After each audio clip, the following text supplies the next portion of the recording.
When David came stumbling towards the desk at about 5:30 one morning, he looked like a man who'd just come back from war. I picked up the phone and called Carl immediately, telling him to get here on the run. I wouldn't usually call security for someone I knew just wandering up. Still, despite David looking like he'd seen a ghost, there was another very crucial reason I notified Carl of the terrified-looking maintenance man who had just staggered up and leaned against my desk. Carl would want to know, especially after what had been going on for the last 3 days. David had been missing after failing to clock out one morning. When Carl had come in the next night and told me that David was missing, I immediately felt bad about how I'd treated him the last time we'd spoken. David had been losing things lately. Last week alone, he lost 2 wrenches, a drywall saw, a tool bag, and an 8-foot ladder. The ladder seemed to almost offend him, and he complained bitterly about it for several days. He had also started talking about that damn stairwell again, the one he claimed made things disappear sometimes. They always appeared on the roof again, or so he said, and he went on and on about it until I just couldn't take it anymore. One early morning, after a night of checking in complainers and listening to whiners, I finally told him that it was probably under the stairs somewhere and he should probably go look for it instead of bothering me. He walked off in a huff, and I didn't see him again until he staggered up to my desk just before quitting time. As Carl ran up, puffing like a bellows, I heard David whisper, "It was the stairs. I climbed and climbed, but they just never ended." I waited with him until the stretcher rolled away, and he groaned as they trundled him past the stairwell and into the ER. I learned through the grapevine that he had been suffering from dehydration and exhaustion. They said it looked like he'd been walking for days, and his feet were covered in blisters. Management kept him isolated for the first 5 days, and I tried to visit him every day. On the 6th day, they finally let me in, and I heard how he had spent the last 3 days on the stairs. He was watching TV when I arrived, and my first act was to apologize for being so short with him. "It's nothing," David assured me. "I let all the loss go to my mouth. Turns out, I should have just let it go," David said, getting a faraway look about him. Even after 5 days of rest, David still looked haggard. "It would have saved me being stuck on that damn stairwell for 3 days. I didn't ask for an explanation. The man had been through enough. It was true that I wanted to hear the story of his disappearance, but after that look, I couldn't bring myself to pry. That look was the same I'd seen on men that had been through natural disasters. Turned out, I didn't have to ask, though. David wanted to talk about it. "I had gone to check the stairwell, see if maybe I'd left it on the upper landing," he said, stuttering as he recalled the events. When the door slammed shut behind me, I knew something didn't sound right." He was trying to keep a smile on his face, but it looked ghastly for the effort. "But I went up the stairs anyway, never knowing what I was getting into." The door had slammed with a note of finality, and David had felt himself shudder as it rang out behind him. David hadn't been that scared in a long time, but he'd be damned if he could say why. He'd felt, for a moment, like a goose had walked over his grave, and he wanted nothing so much as to run back to the door and push it open again. Instead, he mounted the stairs and climbed the 30 steps to the first landing. David had made this trip 1,000 times, and it seemed comfortable to hear his boots clump, clump, clump up the polished concrete steps. He knew all of them, all 150 stairs over the 5 floors of the hospital, and he would have said that there was nothing new or strange about them. He made it to the second landing and looked around as though he expected the missing items to have materialized from nothing. He still saw no ladder or any of his tools and was about to climb to the next floor when he noticed that the number card was missing from the second floor landing. He made a mental note to get a new one from the workshop and headed up to the 3rd floor. People stole them from time to time, mostly kids, and David was pretty used to replacing them. However, David felt his anger bubbling up when he got to the 3rd floor landing and noticed that the number was gone there too. David ground his teeth together, finding nothing but more work. Some group of bored kids had come by and stolen his signs, and now he had to get them replaced before management noticed. It would be hard to hang it without a ladder, but he would manage somehow. Thankfully, they hadn't stolen his power drill, so he wouldn't have to work too hard to get them hung again. He climbed to the next floor, and his blistering curses echoed down the stairs behind him. They had stolen this one too. What the hell was going on? When he found the same missing sign on the 5th floor, David decided to give up on this little errand. To hell with his ladder. He apparently had work to do. David had descended back down to what he thought was the 1st floor when he noticed that the door was locked. The stairwell door was never supposed to be locked. It was the building's escape route in case of a fire. As David tried to open the door, he shouted and slammed his shoulder against it. He peeked through the little window set into the door, but the image on the other side just didn't look right. The world beyond was nothing like what he'd expected. It looked like the hospital he'd known, but it was covered in a swirl of smog or smoke or something, and David had feared that there might actually be a fire in progress. He picked up his radio and tried to call for help, but the squall from the other side made him pull away quickly. David began to wonder what sort of things were going on, and whether he might be in over his head. He decided to climb to the second floor and try the door, but the second floor was much the same. David was terrified by this point. He didn't understand. If it was a fire, people should be on the stairs, fleeing the building. There should be no reason for the doors not to open. They had no locks to speak of in the first place. There was a key lock that could be engaged if you were painting or there was an emergency on the stairs, but only David and Hector, the day shift supervisor, had keys to that lock. David began to run up the stairs, 2 at a time, trying every door he came to and finding them all locked and inaccessible. At the 5th floor, David comforted himself with the idea that he could just go up to the roof and try to get someone's attention, maybe even climb down the side of the building.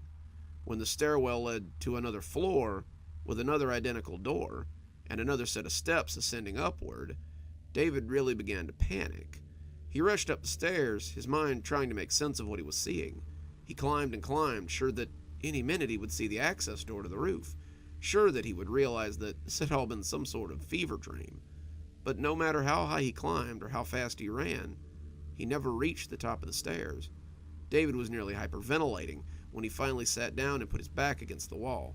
It didn't make any sense. The stairs were only 5 stories tall. David walked every step at least 5 times a day.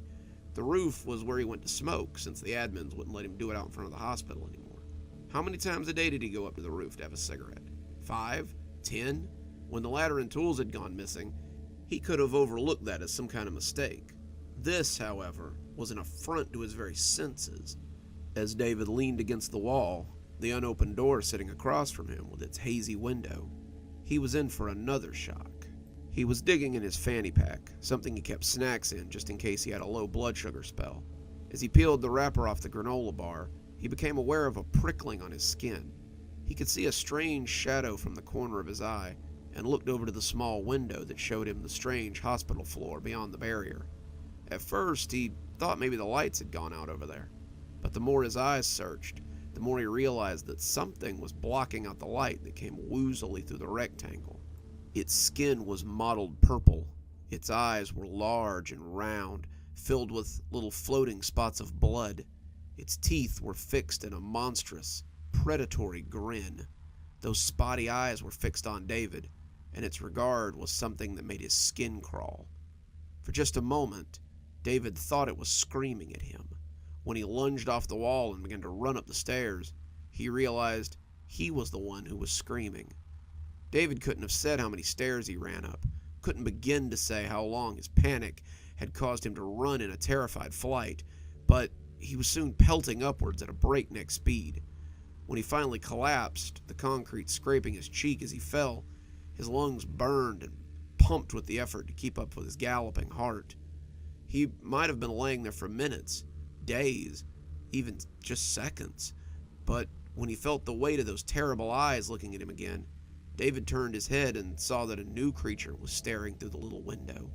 It looked like a bat that had fallen into a pincushion, and its skin rippled with sharp spines, even as its 2 intelligent eyes stared at him through the glass. He wanted to scream. He wanted to run, but his legs would not support him. He lay there transfixed by the sight of this terrible creature as it stared at him. What were its intentions? Could, and the thought scared him more than the sight of the creature, this thing get through the door?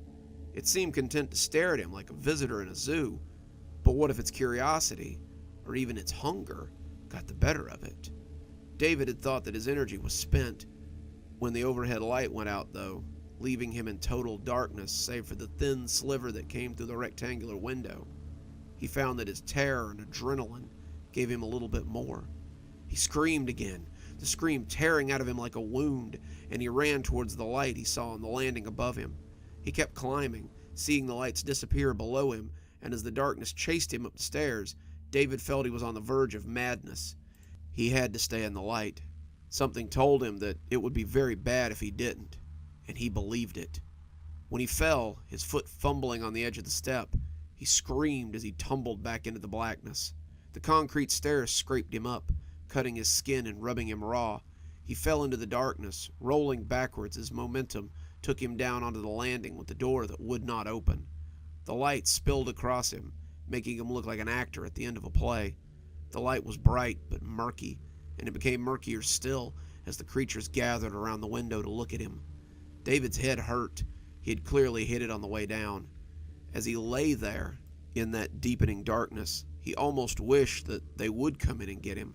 His body was a mass of pain, and his sanity felt like a ball of yarn after a kitten's been at it. As he lay there and contemplated his death, David felt himself slipping off into unconsciousness. He didn't know if he'd ever wake up again, and at that moment, he didn't really care. The next thing I knew, I was coming to on the first floor landing and everything was back to normal, David said. I listened to David's story, my breath catching several times, unsure of what to make of it. In the 3 days he had been missing, 100 people had been up and down those stairs. None of them had reported seeing David. None of them had reported being trapped in the stairwell, and the thought that people had climbed the stairs where David had ran in a blind panic was somehow even more terrifying. Someone on day shift maintenance found his missing ladder and tools in the basement the day before David was to be released. The tools were neatly placed under the ladder, which was folded up and leaned against the boiler. Management assumed that David had misplaced it, but David swore that he hadn't been in the basement for months. Not since I had to check the hot water heater after the pilot light went out, he said, his voice unsure. No one could explain where David had been or what had happened to him, but they all agreed that David would likely be fired if it ever happened again. David doesn't go into the stairwell anymore, not unless he has someone with him. Carl goes with him sometimes if he has to use the stairs, and I've come with him a few times if I was on break or something. Otherwise, David takes the elevator. He's lost his liking for those 150 stairs now, and I can't say as I blame him. It did stop him from smoking, so I guess there was that. The elevator would only go up to the 5th floor, and since no one he knew smoked, David gave up the habit. I guess his smoking was a small price to pay for never having to experience that again. There are places in this old hospital that seem to border on places better left alone. These places seem to hunger for us, to draw us to them, and those who enter are rarely the same again. Good evening, everyone. It's me, Dr. Plague. Thank you so much for joining me for tonight's story. I'd like to thank our newest patron, Xaronan, to our little family here. On that note, we'll also go ahead and thank our patrons. Thanks to Leslie Lou Riddle and Janet for being our Spooky Skeleton tier contributors. Thanks to Xaronan for being our Ghost Reader tier contributor. And of course, thanks to Glen Jenkins for being our Ghost Rider tier contributor. Thanks, guys. We just couldn't do the show without you, and I appreciate you as always. If you too would like to support the show, come on down to Patreon. For just $5 a month, you too can join our Spooky Skeleton tier and have your name read out at the end of every TikTok and every video that I do. I've added a new little bit to the Spooky Skeleton tier, and now $5 patrons and up get their videos a day early. That's right, you can watch a Dr. Plague special on Tuesday and Thursday for just $5 a month. What a deal. What a steal. I know you're on your way right now to go and pledge.